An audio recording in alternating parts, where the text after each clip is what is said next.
사마천의 사기열전에 이런 이야기가 나옵니다. 초나라의 장왕이 밤에 궁정에서 잔치를 열었는데 문무백관들이 모두 모였습니다. 그런데 갑자기 바람이 심하게 불어서 연회석에 켜놓았던 촛불들이 한꺼번에 다 꺼져 버렸다고 합니다. 그때 중신 한 사람이 후비의 가슴을 더듬었습니다. 깜짝 놀란 후비가 자신의 가슴을 더듬은 중신의 갓끈을 뜯어내었습니다. 후비가 떨면서 더듬더듬 왕에게 가서 이 사실을 알렸습니다. 왕이시여, 불이 꺼진 틈에 어떤 놈이 제 가슴을 더듬었습니다. 그 놈의 갓끈이 여기 있습니다. 그러면서 갓끈을 왕에게 건네었습니다. 그러자 왕이 이렇게 말했습니다. 그대들은 지금 일제히 갓끈을 끊으시오. 다시 불을 밝히고 난 뒤에 보니 전부 다 갓끈이 떨어져 있었습니다. 누가 후비의 가슴을 더듬었는지 알 수 없게 된 것입니다. 그 후에 전쟁이 일어나서 전쟁터에서 왕이 적군에게 완전히 포위되었을 때 단기 필마로 적군의 포위망을 뚫고 왕에게 달려가서 왕을 구출한 사람이 있었습니다. 누구일까요? 바로 잘못했던 그 중신이었습니다. 왕이 자신을 살려준 것이 감사해서 자신도 전쟁터에서 자신을 돌보지 않고 왕을 구출해낸 것입니다. 세상의 신하도 이렇게 했다고 기록되어 있습니다. 자신을 죽음의 자리에서 건져준 은혜를 갚기 위해서 적진으로 달려갔답니다. 우리가 잘 알고 있는 은혜 갚은 까치라는 동화의 내용도 그렇지요. 까치도 자기의 생명을 구해준 선비를 구하기 위해서 자기 몸으로 머리로 종을 3번 쳐서 그 선비의 목숨을 구했던 이야기가 은혜 갚은 까치라는 동화의 내용입니다. 생명을 살려준 은혜에 감사해서 그 은혜를 평생에 기억하고 은혜를 갚았다 하는 감동 스토리는 너무도 많이 있습니다. 우리는 예수 그리스도의 십자가로 인해서 생명을 얻었습니다. 우리가 평생에 기억하고 사랑해야 할 것, 자랑해야 할 것은 예수 그리스도의 십자가뿐입니다. 오늘 본문 말씀이 기록되어 있는 갈라디아서는 로마서와 함께 복음을 잘 소개하고 있는 대표적인 책입니다. 복음은 한마디로 십자가라고 할 수 있습니다. 그 십자가의 영향력 아래에서 생명을 얻은 성도들, 그 십자가를 믿는 성도들의 삶은 십자가를 자랑하는 것입니다. 이 땅을 살아가다 보면 많은 자랑거리들이 있습니다. 오늘 본문 14절 말씀에 13절 말씀에 등장하는 할례를 받은 이 사람들은 갈라디아 교인들에게 할례를 받을 것을 요구하고 있습니다. 이들이 할례를 받아야 구원이 있다고 요구하는 것은 할례나 율법을 자랑하고자 한 것이 아니라 할례를 받은 육체를 가지고 있는 것을 너희 자신을 자랑하라고 할례를 받으라고 하는 것이었다고 사도 바울이 말하고 있습니다. 나는 정결한 육체를 가지고 있다. 나는 구원받을 만한 일을 행했다 하는 자기 자신을 자랑하는 행위라고 사도 바울이 말하고 있습니다. 과거의 유대인들이 율법을 잘 지키는 자신들의 의를 자랑하고 할례를 받은 자신의 육체를 자랑하였다면 오늘날을 사는 사람들은 어떨까요? 무엇을 자랑합니까?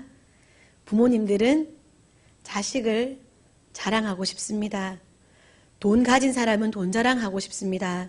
인맥을 가진 사람은 인맥 자랑, 좋은 학벌 가진 사람은 학벌 자랑, 탄탄한 직장을 가진 사람은 직장 자랑, 다양한 지식을 가진 사람은 지식 자랑, 훌륭한 몸을 가진 사람은 몸 자랑. 여러 가지 이 땅을 살아가다 보면 자랑할 만한 것이 얼마나 많은지 모릅니다. 그렇다면 예수 그리스도를 주로 고백하는 그리스도인들은 무엇을 자랑해야 하겠습니까? 고린도 교회에서 자신의 것을 끊임없이 자랑하면서 분쟁했던 무리들을 보면서 사도 바울은 고린도전서 4장 7절에서 누가 너를 남달리 구별하였느냐? 내게 있는 것 중에 받지 아니한 것이 무엇이냐? 내가 받았은즉 어찌하여 받지 아니한 것 같이 자랑하느냐? 라고 말씀하고 있습니다. 성도들은 모든 것을 하나님께 선물로 은혜로 받은 것임을 아는 사람들입니다. 내가 자랑할 만한 그 수많은 것들이 모두 다 태어날 때부터 나의 것이 아니었고 하나님께서 나에게 선물로 은혜로 주신 것임을 알고 있기 때문에 세상만 사는 사람들과 다르게 예수 그리스도를 따르는 사람들은, 하나님을 믿는 사람들은 자기 자신이나 자기의 업적, 내 가족, 내 자식들을 자랑하는 모습이 보이기 이전에 예수 그리스도와 그의 십자가를 자랑해야 하겠습니다. 과거에 예수님의 십자가를 자랑했던 초대교회 시대 때 십자가를 자랑스러워하면서 선포했던 사도들을 바라보았던 사람들의 시선이 어땠을까요? 그럴 만하다, 맞다, 십자가 대단하다 하고 그들을 바라보아 주었을까요? 아니었을 것입니다. 유대인들은 십자가를 자랑하는 제자들의 사도들의 모습을 보면서 거리껴 했다고 성경이 기록하고 있습니다. 십자가는 하나님의 저주를 받는 것입니다. 그 저주의 십자가를 지고 죽은 예수가 하나님의 아들이다. 너무나 거리껴지는 일이었고 그런 선포는 하지 않기를 원했겠지요. 헬라인들은 십자가를 자랑하는 제자들, 사도들의 모습을 바라보면서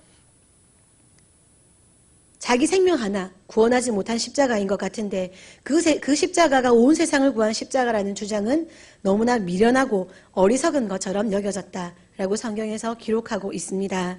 그럼에도 불구하고 베드로를 비롯한 사도 바울, 수많은 기독교인들은 십자가를 자랑했고 그저 십자가를 자랑하는 것으로 끝내는 것이 아니라 설령 내가 순교하는 자리에 가게 된다 할지라도 나는 십자가만 선포하고 십자가만 자랑하겠다 하고 살았습니다. 이것이 바로 믿음의 사람들의 삶의 모습이고 성경이 가르치는 성도들의 삶의 모습이어야겠습니다. 이 세상은 주님의 귀한 분을 보여준다면 세상을 향하여서 우리 예수님이 얼마나 귀한 일을 하셨는지, 죽은 사람을 살리셨다, 병든 자를 고치셨다, 가난한 사람들을 먹이셨다, 예수님은 항상 약한 자와 함께 계셨다, 이런 예수님의 귀한 분을 말한다면, 혹은 세상과 비교할 수 없는 예수님의 탁월한 교훈, 그것을 알려준다면, 그런 것들로 예수님을 자랑한다면 아마도 예수님을 대단한 분으로 받아들일 수 있을지도 모르겠습니다. 그렇지만 교회는 그런 것들을 가르치기 이전에 1차적이고 핵심적이고 우선적으로 예수님의 십자가를 자랑하는 것이 옳다고 지금 사도 바울이 말씀하고 있는 것입니다.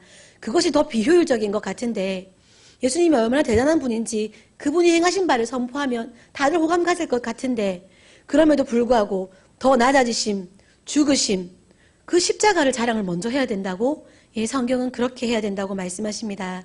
만약 우리가 예수님이 얼마나 좋으신 분이신지, 얼마나 좋은 본을 보이셨는지, 얼마나 지혜로운 분이신지를 선포한다면 세상은 아마 예수님을 마더 테레사와 같이 훌륭한 인물이다, 성자다 라고 인정할 것입니다. 그러나 예수님을 구세주로 받아들이지는 않을 것입니다. 그래서 우리는 비효율적인 것 같음에도 불구하고 십자가를 더 우선적으로 자랑해야 한다고 말씀하고 있습니다. 우리가 잘 알다시피 사도 바울은 수많은 자랑거리를 가진 사람이었습니다.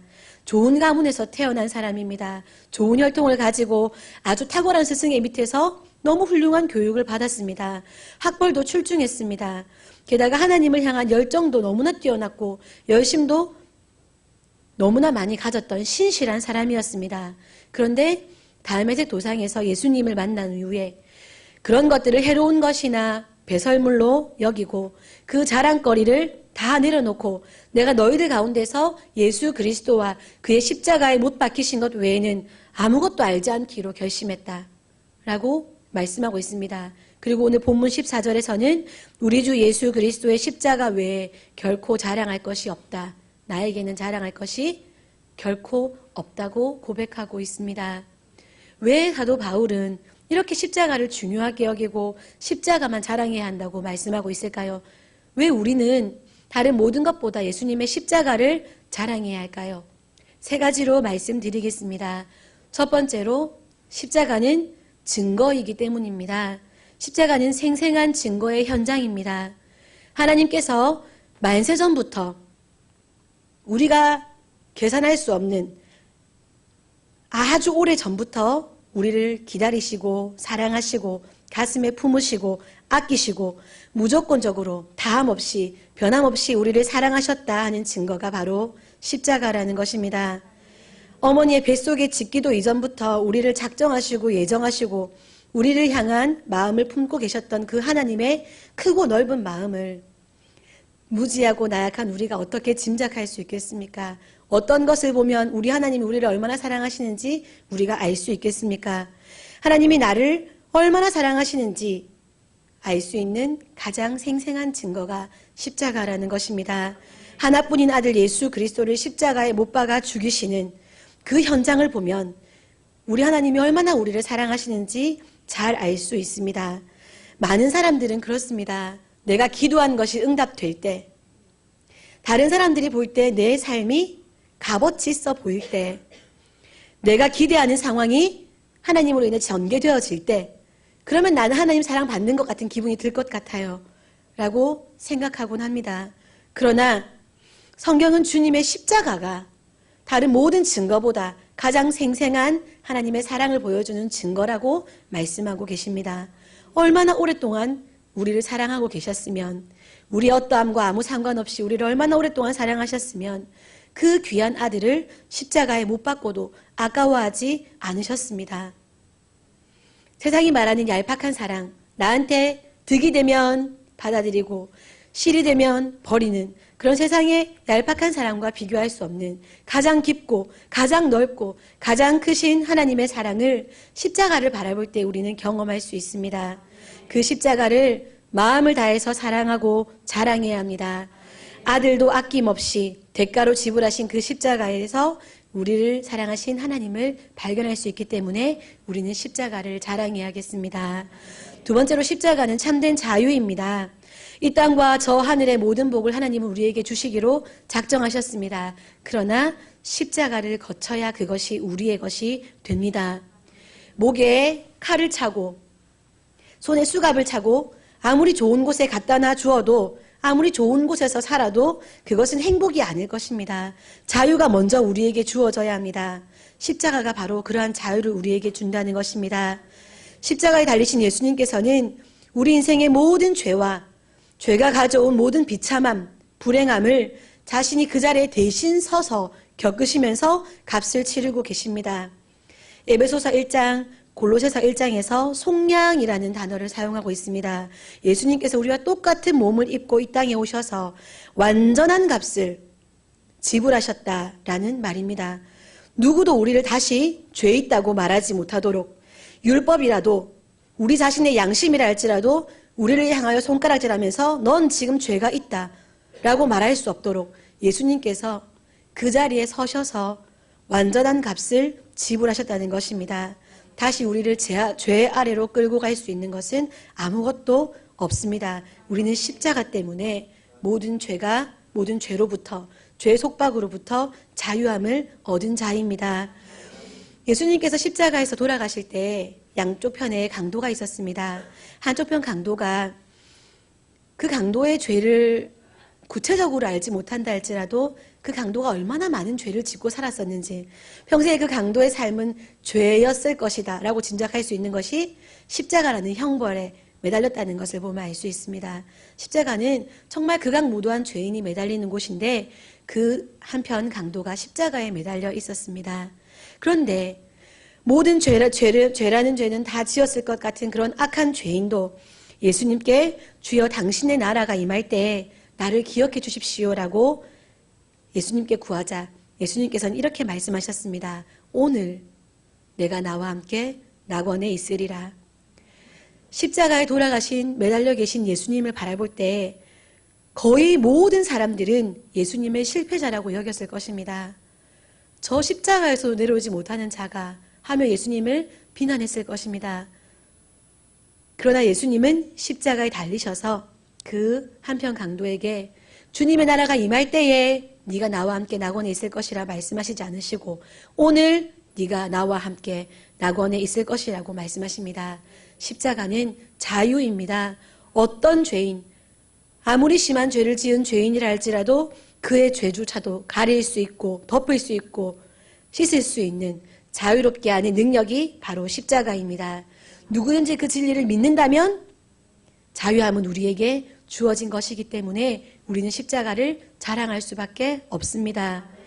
우리 삶을 보면 수많은 매임들이 우리를 묶어놓고 있습니다. 육체에 매여 있지요. 육체의 한계에 매여 있다 보니 더 열정적으로 하나님의 나라를 섬기고 싶고 하나님의 이름을 부르짖고 싶고 그럼에도 불구하고 우리는 육체의 삶을 살 수밖에 없는 육체의 매인 삶을 살고 있습니다. 죄에 매어 살아가지요.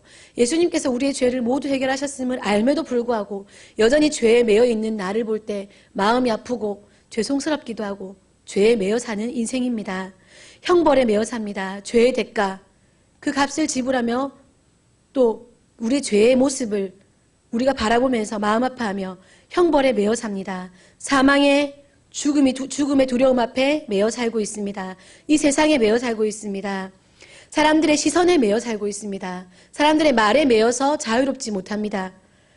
주님이 십자가에서 우리가 이렇게 수많은 것들에 매어 있는 것을 대신하여서 조롱당하시고 우리를 대신하여서 버림받으시고 우리의 모든 슬픔, 눈물, 상함 대신 당해 주셨기 때문에 우리가 이 땅에 살면서 매일 수많은 것들에서도 자유로울 수 있습니다. 복을 받을 수 있습니다.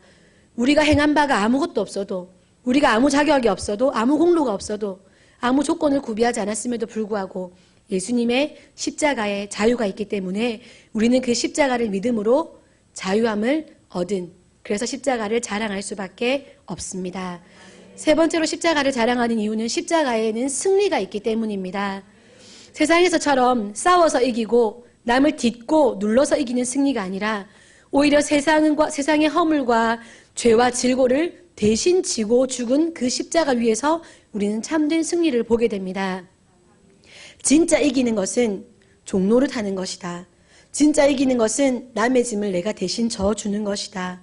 라고 예수님은 말씀하십니다. 사랑하기 때문에, 내가 십자가 때문에 그렇게 귀한 자유를 얻었음에도 불구하고 그 귀한 자유를 가지고 내 육체의 기회를 삼거나 나 자신을 기쁘게 하는 삶을 선택하지 않기로, 나 자신을 기쁘게 하는 삶을 선택하지 않기로 작정하는 것. 그렇게 살면 실패자같이 보인다, 사람들한테.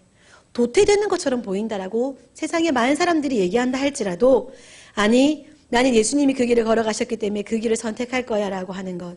그것이 바로 진짜 승리라는 것을 보여주신 것이 십자가 사건이기 때문입니다. 십자가는 부활로 들어가는 문입니다. 온 세상이 그분이 실패자라고 조롱하고 판단해도 그 십자가를 거쳐서 세상은 지금까지 한 번도 본 적이 없었던 사망과 관계없는 사람을 볼 수 있게 되었습니다. 주님은 십자가를 거쳐서 사망의 권세를 깨뜨려 이기셨습니다. 인류의 모든 것이 사망에 굴복하고 졌습니다. 인류의 모든 것은 옆에 있는 사람에게 싸워서 이기면, 나 자신과 싸워 이기면, 경제력과 싸워 이기면, 가난과 싸워 이기면 그것이 승리라고 말하고 사망과는 싸워 이길 수조차 없는 자신의 약함은 덮어두고 있는데, 예수님은 그 모든 것이 아니라 그들이 싸워 이길 수 없었던 사망과 싸워 이기신 부활의 첫 열매가 되셨습니다. 세상은 절대로 지려고 하지 않습니다. 부모님에게도 이기려고 하고 자식에게도 이기려고 하고 부부끼리도 앉으려고 합니다. 그러나 주님은 사랑한다면 사랑하기 때문에 종이 되라고 가르치십니다.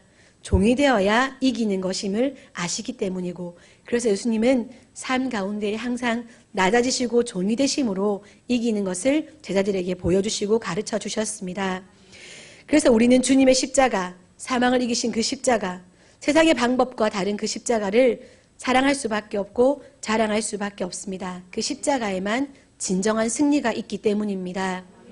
말씀 마무리하겠습니다. 세상에는 자랑할 것들이 너무나도 많습니다. 그러나 성경은 세상이 자랑거리로 인정하고 박수 쳐줄 조건들이 아니라 십자가만 자랑해라 라고 그의 사람들에게 말씀하고 계십니다. 왜냐하면 첫 번째로 십자가는 증거이기 때문입니다. 하나님께서 우리가 상상할 수 있는 선을 넘어선 그 이전부터 그 이상으로 우리를 사랑하고 계심을 생생하게 증명하는 증거이기 때문에 십자가를 자랑하는 것입니다. 아기들이 왜 그렇게 엄마를 따라다닐까요? 가라고 하고 매매 때리고 해도 엄마에게 안겨드는 이유가 무엇일까요? 엄마가 10개월 동안 엄마의 모든 것을 내려놓고 엄마의 모든 것을 자기에게 준 것을 알기 때문입니다. 엄마의 목숨을 걸고 자기를 낳아준 것을 알기 때문입니다. 그래서 옆집 엄마하고 우리 엄마하고 비교할 때 우리 엄마를 더 예뻐할 필요가 없을 것 같음에도 불구하고 우리 엄마가 제일 예쁘다고 하고 우리 엄마를 사랑하는 것이지요. 고난의 끝자락에 있는 것을 바라보면 나를 얼마나 사랑하는지를 알 수 있다는 것입니다. 십자가는 하나님의 사랑의 끝을 보여준 가장 생생한 증거이기 때문에 십자가가 자랑스럽습니다. 두 번째로 십자가는 참된 자유가 있기 때문입니다. 율법도 타인도 우리의 양심조차도 우리에게 죄가 있다고 손가락질할 수 없도록 우리의 조건과 무관하게 우리가 준비하고 갖춘 것이 아무것도 없음에도 불구하고 우리를 대신하여서 조롱당하시고 버림받으시고 맞으시고 상함을 당해주셨기 때문에 우리가 이 땅을 살면서 모든 매임에서 자유로울 수 있게 되었던 그 십자가, 진정한 자유를 십자가를 통해 선물로 받았기 때문에 우리는 십자가를 자랑하는 것입니다. 세 번째로 십자가에 승리가 있기 때문에 십자가를 자랑합니다. 세상은 타인과 경쟁해서 승리하는 방법, 나 자신과 싸워 승리하는 방법, 다른 나라와 다른 권력과 다른 세력과 싸워 이기는 방법, 그것을 연구하고 훈련해서 승리하지만 십자가는 그 누구도 승리하지 못했던 사망과 싸워 승리한 진정한 승리를 우리에게 주기 때문에 우리는 십자가만 자랑합니다. 그 방법이, 그 방향성이 세상의 승리와 정반대되는 것이라 누구나 쉽게 따라갈 수 있는 것은 아니지만 그래도 희생하는 것이, 섬기는 것이, 종되는 것이, 대신 죽는 것이 그 승리의 방법이기에 우리는 그 길을 사랑하고 자랑하는 것입니다. 나를 나되게 하신 십자가, 생명에 이르는 하나뿐인 문, 그 십자가를 사랑하고 자랑하는 우리 새빛교회가 된다면 이 나라와 모든 세계는 하나님의 생명의 빛으로 환하여 질 것이라 믿습니다. 온 우리를 환하게 하는 새빛교회가 되기를 소원합니다. 기도하겠습니다.